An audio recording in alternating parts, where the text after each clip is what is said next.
네, 오늘은 미국 국채, 특히 외국인 보유 현황에 대해서 살펴보도록 하겠습니다. 보시면 24년 9월치가 가장 최근 데이터고요. 결국 미국의 국채는 누가 주요 매수냐라고 봤을 때 전반적으로 외국인 해외 보유 기관들이 있을 테고 연준이 있겠죠. 여긴 지방 정부를 포함한 그런 부분이라고 보시면 되고요. 그 다음에 뮤추얼 펀드, 연기금, 상업은행, 개인이라고 분류되는 헤지펀드, 보험사 등등이 있습니다.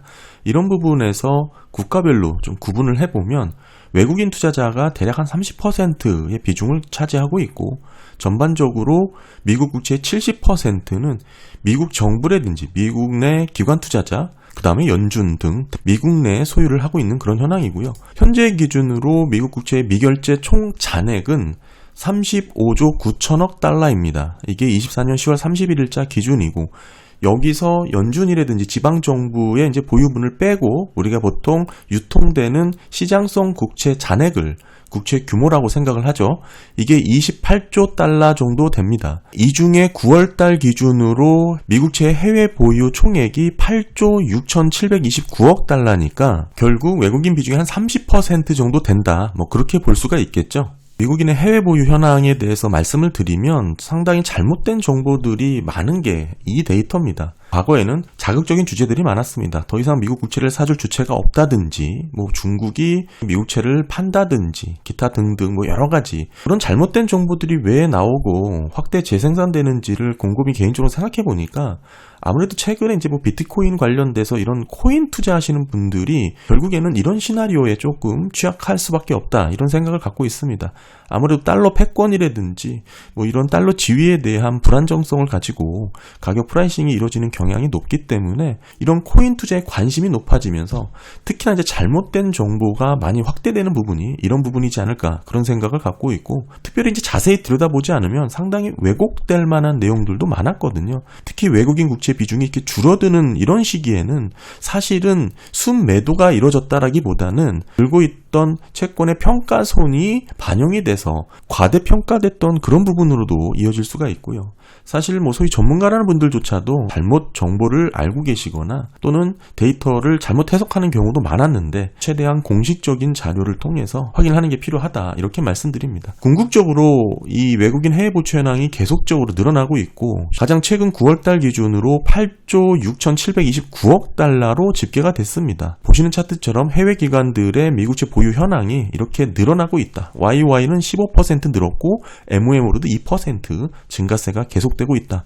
이 정도만 말씀드리면 전체 미국 국채에 발행한 것 대비 해외 기관들이 사는 비중이 작다 이렇게 주장하시는 분들도 있는데 사실은 미국 내 투자자들이 보유하고 있는 현황이 많다라는 게 지금 아까 말씀드렸다시피 대략적으로 한 70% 정도가 미국 국채의 대부분 미국 내에서 소화가 되고 있다라고 말씀드렸잖아요. 외국 기관이 소유한 게 30%인데 보시면 외국인 보유의 비중이 06년도부터 계속 늘어났습니다. 특히 이 부분은 주식 포함된 투자자별 보유 현황이니까 유통되는 시장성 국채 잔액에서 외국인 보유 비중을 따져보면 31% 정도가 미국채를 들고 있다고 말씀드렸잖아요.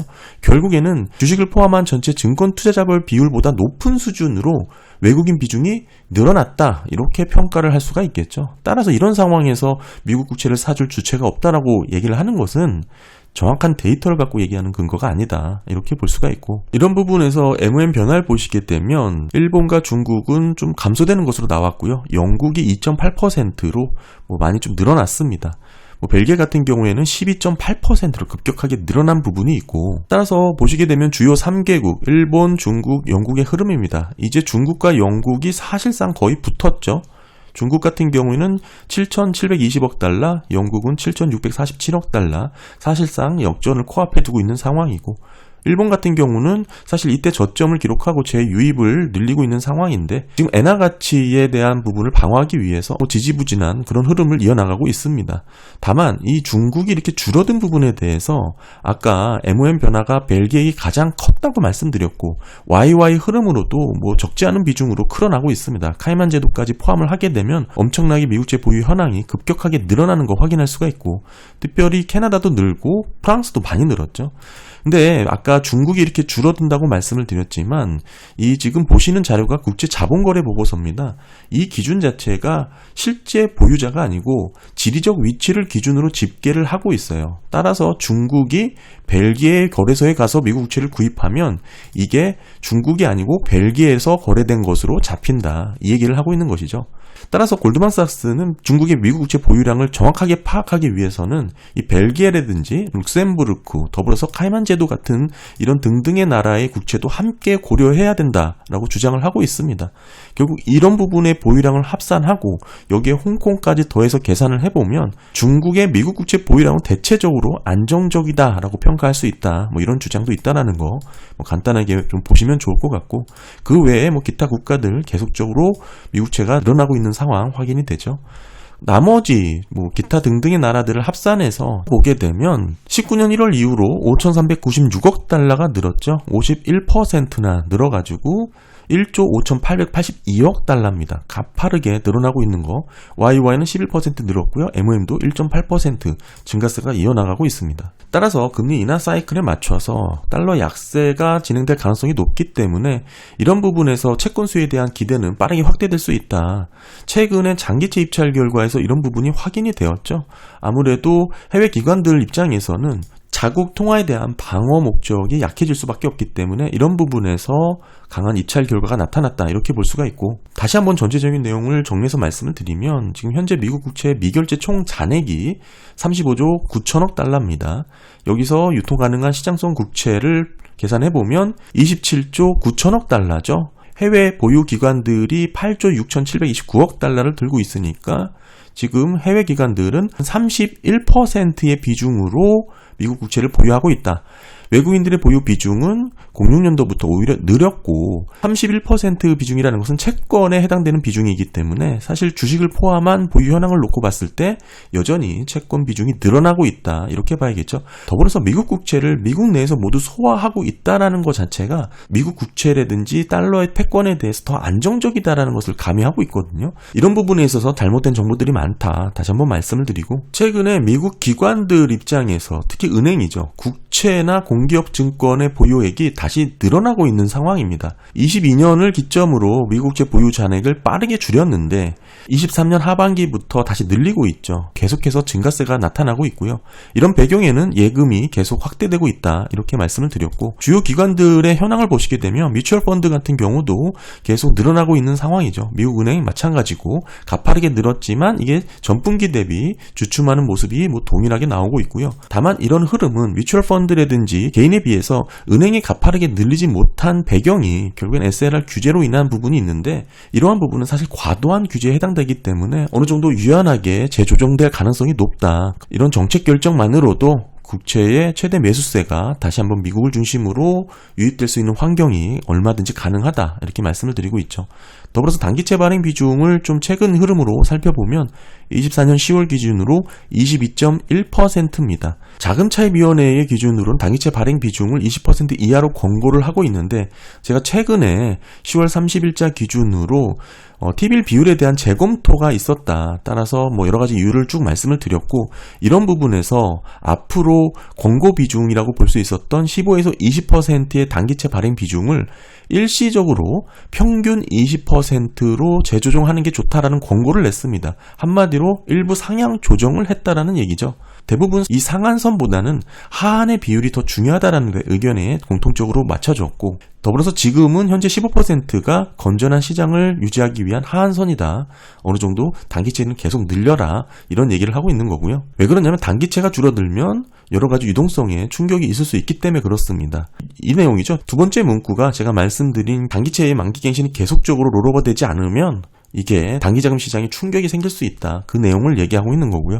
따라서 지금 시장에서 T빌의 비율이 평균 20%로 유지하는 게 좋지 않을까, 이런 권고를 냈고, 이런 흐름이 결국 재무부에서도 단기채 발행 비중을 줄이지 않고 좀 늘리는 흐름으로 최근 QRA 자금 조달 계획에서도 확인이 됐습니다. 이게 보시면 전체 개괄이었는데 이때만 보더라도 장기채가 늘어날 것이다라고 많이 얘기를 했었죠. 다만 이후에는 다시 단기채가 늘어나는 것으로 일단락이 됐고요. 네, 가장 최근에 미국채 해외 보유 현황 살펴봤습니다. 여전히 최고치를 갈아치우고 계속 증가세가 확대가 화제가 되고 있는 입장이고, 줄곧 말씀드렸지만 이렇게 감소하던 상황에서도 실질 순매도한 금액보다 국채 가격 하락으로 인한 평가 손실 규모가 더 컸다라는 부분 제가 말씀을 꾸준히 드렸었죠. 이런 부분에서 상당히 왜곡되고 잘못된 정보가 많은 게 미국 국채에 관련된 데이터인데 좀 더 정확하게 이해를 갖고 흐름을 보시는 게 좋지 않을까, 그런 생각을 갖고 있습니다. 따라서 지금 현재 미국채 보유 현황 흐름 이 정도 보시면 좋을 것 같고요. 더불어서 지금 구간은 결국에는 트럼프 트레이드의 과도한 그런 흔들림 구간이기 때문에 역시나 지금의 4.4, 4.5%의 미국채 금리는 미국이 감당할 수 있는 그 정도의 수준이 아니에요. 결국엔 시장 금리가 미국의 경기를 직접적으로 영향을 미치는데 대표적인 게 결국에는 모기지 금리가 되겠죠. 지금의 높은 수준에서 주택 거래가 활성화되고 있지 않기 때문에 이런 부분을 무시하면 절대 안 됩니다. 최근에 주택 공급에 관련된 허가 착공, 완공 건수가 업데이트가 되긴 했어도 여전히 컨센보다 더 하회하는 것으로 부진하게 이어지고 있죠. 다시 한번 정리해서 살펴드리기도 하겠지만 궁극적으로 방향성은 이미 정해져 있어요. 지금의 높은 고금리를 미국이 정상적으로 감당하기 어렵다는 것을 여기저기 보여주고 있습니다. 이런 흐름에서 사실 대부분 기억이 가물가물하실 수 있겠지만 저는 영상 촬영을 위해서 자료를 정리하고 지난 자료를 계속 보관하고 있습니다. 따라서 지난 내용을 다시 한번 뒤적이다 보면 그동안 얼마만큼 우리가 증권가라든지 사실 우리가 증권가에서 나오는 얘기 대부분이 월가의 내용을 해석하거나 번역하거나 활용한 부분이 대부분이기 때문에 어느 정도 감안해서 보시면 되고, 증권가의 대부분의 견조가 뭐였냐면 24년 대부분 제조업이 다시 살아날 것이다라는 게 핵심 키였습니다. 여기에는 그동안 IRA 있었고 공급망 재편에 따라 미국 전역이 공사판이다. 이런 흐름에서 제조업이 다시 살아나면서 그동안 서비스를 이어왔던 게 바텀을 이어받아 제조업의 확대로 이어지고 경기 전반이 돌아설 것이다라는 얘기를 강하게 했던 게 24년 초반까지였어요. 당시엔 ISM이라든지 S&P 글로벌 PMI도 반등하는 모습이 나왔기 때문에 이런 논리의 힘을 더 받았었죠. 하지만 제가 누차 말씀드렸지만 제조업 경기는 아직 본격적인 회복 국면이 아니다라고 강조드렸고, 그 이후 24년 중반 하반기 들어서면서 제조업 경기는 재차 하락 국면으로 이어졌습니다. 더불어서 지금 삼성전자 얘기가 많이 나오지만 정확하게 기억하는 게 8만 원이 넘어가던 구간 매수 레포트가 쏟아졌던 걸 기억하셔야 돼요. 당시 미국 주식보다 한국 주식이 더 낫다 이런 얘기를 하던 전문가들도 많았었고요. 한국이 좋아질 수밖에 없기 때문에 대표주 삼성도 좋을 것이다 이런 논리였죠. 제가 왜 지난 얘기를 이렇게 들춰내냐, 지금 25년 다시 어떤 주장을 하고 있냐면 지금까지 어려웠던 이유 자체가 선거의 불확실성 때문이다. 한마디 대선을 앞두고 기업들이 투자를 주저하고 있다. 이 얘기를 하고 있는 건데요. 선거가 끝났기 때문에 이런 정치적 불확실성이 해소가 되고 기업들이 투자가 살아나고 덧붙여서 수요가 되살아날 것이다. 경기가 확장될 것이다 라고 얘기를 하고 있는 게 또 현재의 대부분의 시장 컨센입니다. 지금은 어느 정도 반도체가 부진한 모습이 이어가니까 이제는 AI보다는 AI 서비스 쪽으로 넘어갔죠.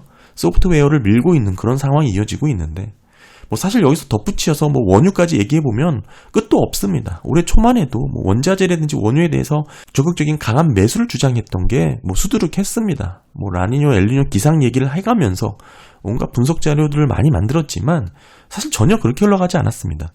이게 왜 그러냐면 심지어는 24년 하반기에 실업률이 더 낮아질 것이다라고 보고서를 내놓는 그런 내용도 많았었고요. 이런 모두가 지금 방향성을 잘못 판단했기 때문에 나타났던 일이에요. 이 매크로를 보게 되면 변동성을 맞출 수는 없습니다. 매크로를 보면서 변동성을 얘기하는 것은 참 바보 같은 짓이죠. 결국에는 매크로는 방향성을 가리키고 있는 거예요. 이 방향성을 제대로 이해하지 못하면 세부적인 내용들을 갖고 과대 해석하게 되겠죠. 일부 변동성 가운데 흔들리는 모습이 이어지는 내용입니다. 따라서 결국에는 본인 스스로 자료를 갖고 해석하는 능력, 그게 가장 중요하고요. 오랫동안 투자를 하면서 증권가 애널리스트 보고는 참고를 하더라도 그대로 맹신하거나 신뢰하는 것은 적절하지 않다. 그런 생각을 갖고 있습니다. 더불어서 미국 국채 관련해서도 다양한 이야기들이 많지만 사실 근거 없는 내용들이 대부분이고요. 좀 더 정확하게 로데이터를 갖고 확인하는 습관이 가장 중요하다. 그런 생각을 갖고 있고요. 네, 오늘 미국채 해외 보유 현황 한번 말씀드렸습니다. 감사합니다.